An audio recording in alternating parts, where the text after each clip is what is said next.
What you're about to hear is not a conspiracy theory. It's not speculation. Every fact in this video is public record. On June 12, 2026, at 9:30 in the morning, a man became the richest human being in the history of the world. Not a king, not an oil baron, not the ruler of a nation. One man, $1 trillion. But here's what the headlines didn't tell you.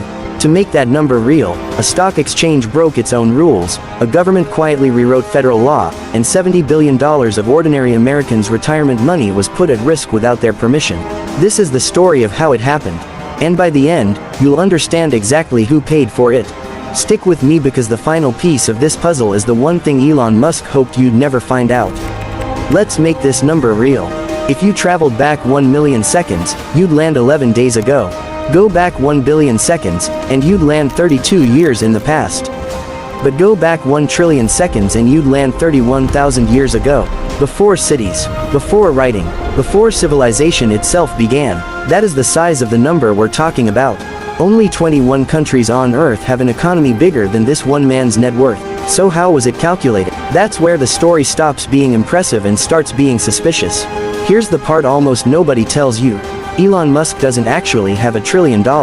His fortune comes from stock ownership, 38% of SpaceX, a chunk of Tesla valued at current market prices. But Musk himself admits less than 0.1% of that wealth is cash. If he tried to sell even a fraction of his shares at once, the price would crash because the market would panic. In other words, this $1 trillion is a number on a screen.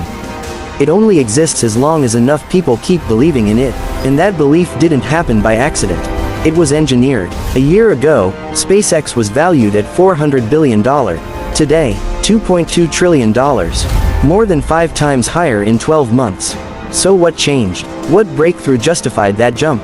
Nothing did. SpaceX lost $5 billion in 2025. Another $4.28 billion in just the first 3 months of this year. The research firm Morningstar estimates its real value at around $780 billion, roughly a third of what the market says it's worth. One of Wall Street's most respected investors, Steve Eisman, the man who predicted the 2008 financial crash, called this IPO madness. Not a serious investment, a story built for true believers. Because that's exactly what's being sold here, not a company, a religion, and its profit has a very specific track record. In 2013, Musk promised the Hyperloop, a pod that would get you from Boston to New York in 30 minutes. By 2023, it was dead, never carried a single passenger. In 2015, he promised fully self-driving Teslas within 3 years. It's been over a decade. Still doesn't exist. In 2019, he promised 1 million robotaxis on American roads within a year. It's 2026. Still zero. In 2014, he promised humans on Mars within 12 years. Today no real plan exists. Every single deadline, broken. Every single promise, delayed, or abandoned entirely. And yet, somehow, his companies keep getting more valuable, not less. Which raises an uncomfortable question. If it's not performance driving the price up, what is? There's a strategy the ultra-wealthy use that most people have never heard of. It's called buy, borrow, die. Step 1. Never sell your stock, because you're only taxed when you sell. Let the value grow on paper, tax-free, forever. Step 2. Since you can't sell, borrow against it instead. When Musk bought Twitter in 2022, he didn't sell a single Tesla share. He mortgaged $62.5 billion of stock and pocketed a $12.5 billion loan, completely tax-free. Step 3. Die. Your heirs inherit the shares, and under US law, all that growth is wiped clean of tax. The result? Between 2014 and 2018, Musk's wealth grew by $13.9 billion. He paid a real tax rate of just 3.2%. The average American worker pays 20 to 30%. But even this trick doesn't explain a full $1 trillion. For that, you need to follow the money somewhere far more powerful. Before the 2024 election, Musk was worth $270 billion. 2 years after Donald Trump took office, that number had grown nearly fivefold. Musk gave Trump's campaign $290 million more than any other donor in America. In a leaked conversation with Tucker Carlson, Musk admitted he'd be in serious trouble if Trump lost the election. Trump won, and the favors began almost immediately.